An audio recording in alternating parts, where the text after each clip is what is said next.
Si tuviera parque, no estaría usted aquí. Uf, qué frase, ¿no? Estas son las palabras del general mexicano Pedro María Anaya, justo en el momento de rendirse. Es la definición de desafío puro incluso en la derrota total. Unas palabras que realmente nos pintan el panorama de la desesperación y la valentía de ese momento. Y bueno, este desafío, esta última resistencia, tuvo un escenario clave, una batalla que básicamente iba a decidir el destino de la capital mexicana. Estamos hablando, claro, de la batalla de Churubusco.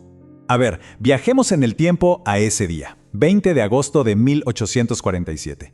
El ejército mexicano viene de varias derrotas, el ánimo está por los suelos, pero se preparan para una última defensa, casi como una película. Y el lugar que eligen como fortaleza es un antiguo convento a las afueras de la Ciudad de México, la última línea de defensa. Y cuando digo desesperada, no estoy exagerando. Pensemos en los números porque son brutales. Del lado mexicano, unos 1,400 soldados. Del lado estadounidense, 8,000. O sea, la desventaja era abismal. Era literalmente un David contra Goliat. De hecho, los estadounidenses estaban tan seguros de su superioridad que calcularon que tomar el convento les llevaría ¿cuánto? Unos 20 minutos. 20 minutos, pero no contaban con la defensa tan feroz que se encontraron. La batalla no duró 20 minutos, duró 4 horas. 4 horas de combate brutal. Al final, lo que cambió todo fue, bueno, un golpe de suerte para unos y de tragedia para otros. Un proyectil de artillería estadounidense, perdido, da justo en el blanco. La reserva de pólvora mexicana. Imaginen la explosión. Fue catastrófica. Se quedaron prácticamente sin municiones en un segundo. Pero ojo, la historia no termina ahí. Porque en el mero centro de esa defensa increíblemente tenaz había un grupo de soldados extranjeros, principalmente irlandeses y alemanes. Y su ferocidad era tal que cuentan que cuando algunas tropas mexicanas ya querían rendirse e izaron una bandera blanca, ellos la tumbaron. La pregunta es obvia. ¿Quiénes eran estos hombres? ¿Y por qué peleaban con esa pasión por México? Bueno, para entender esa lealtad tan intensa, tenemos que echar el tiempo para atrás. Tenemos que ver cómo es que se formó esta unidad que era única en su tipo. Es momento de hablar de los sanpatricios. Ok, un poco de contexto histórico rapidito. Todo esto ocurre durante la Guerra México-Estados Unidos, un conflicto que arranca formalmente en 1846, pero que venía cocinándose desde antes, sobre todo por las ganas de Estados Unidos de expandirse. Y el punto clave, claro, fue la anexión de Texas un año antes. Y es justo en medio de esta guerra que surge el famoso Batallón de San Patricio. Y no eran cualquier cosa, ¿eh? Se convirtieron en una unidad de artillería de élite del ejército mexicano. El líder era un irlandés, John Reilly, y la mayoría de sus hombres eran desertores del ejército estadounidense. Casi todos católicos, muchos de ellos irlandeses y alemanes. Pero, ¿por qué desertar?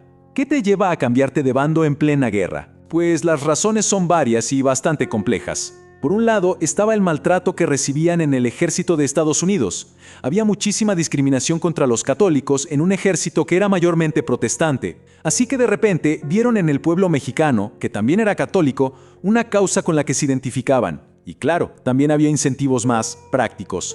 México les ofreció mejor paga y, muy importante, la promesa de tierra. Y hay que recalcar esto, no eran soldados cualquiera. Para nada. Rápidamente se ganaron la reputación de ser una de las unidades más efectivas, más letales de todo el ejército mexicano. Y hubo una batalla en particular donde se convirtieron en leyenda. Nos vamos a febrero de 1847. El escenario es la Batalla de la Angostura, que del lado estadounidense la conocen como la Batalla de Buena Vista. Fue un enfrentamiento masivo, y aquí fue donde los sanpatricios realmente demostraron de qué estaban hechos. Miren, a ellos les dieron la responsabilidad de manejar los cañones más pesados, los más potentes que tenía México. Y vaya que supieron usarlos. Su fuego de artillería fue tan preciso, tan mortal, que simplemente desmantelaron las posiciones de artillería de Estados Unidos. Fueron cruciales para que las líneas estadounidenses tuvieran que retroceder. Ese día su nombre se grabó en la historia. Se convirtieron en leyendas. Pero, como pasa en muchas historias de guerra, esa gloria que alcanzaron en la Angostura solo hizo que su caída fuera todavía más dura, más trágica. Así que volvamos a Churubusco, a lo que pasó después de la batalla, a la captura y a lo que vino después. Bueno, después de la explosión que los dejó sin pólvora, la situación era insostenible. Sin municiones, rodeados por un enemigo que los superaba masivamente en número, no había salida. Los sanpatricios que sobrevivieron fueron capturados allí, en el convento, junto al resto de los defensores mexicanos. Y aquí viene la parte más terrible. No los trataron como prisioneros de guerra. Para el ejército estadounidense, ellos eran una cosa y una sola cosa: traidores. Así que los sometieron a un consejo de guerra por deserción. El resultado, decenas de ellos fueron sentenciados a morir en la horca. A los que por alguna razón se salvaron de la horca, los azotaron brutalmente y les marcaron la cara, la mejilla, con un hierro candente con la letra D de desertor.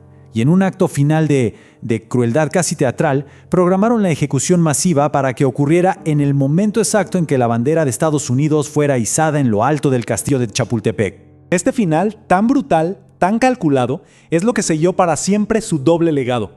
Porque para una nación se convirtieron en héroes inmortales y para la otra en los peores traidores. Y esta división es total. En Estados Unidos, la verdad es que son casi un fantasma en la historia. Una nota al pie de página, si acaso. Se les recuerda como desertores, como traidores y punto. Pero en México es otra historia. Son venerados, son héroes, son mártires, son un símbolo poderosísimo de solidaridad entre pueblos. Y este reconocimiento en México no es algo nuevo, no es una moda, para nada. El primer monumento en su honor se levantó en 1856, o sea, solo 9 años después de que terminara la guerra, y hasta el día de hoy se le sigue reconociendo y honrando con ceremonias oficiales. Al final, la historia del batallón de San Patricio nos deja con una pregunta que no es nada fácil de responder en medio de un conflicto tan complejo, impulsado por la expansión territorial, por un choque de culturas y de religiones. ¿Qué es la lealtad? ¿A qué se le debe ser leal? ¿Al uniforme que uno viste o a los principios y las creencias que uno tiene en el corazón? Es algo que sin duda nos deja pensando.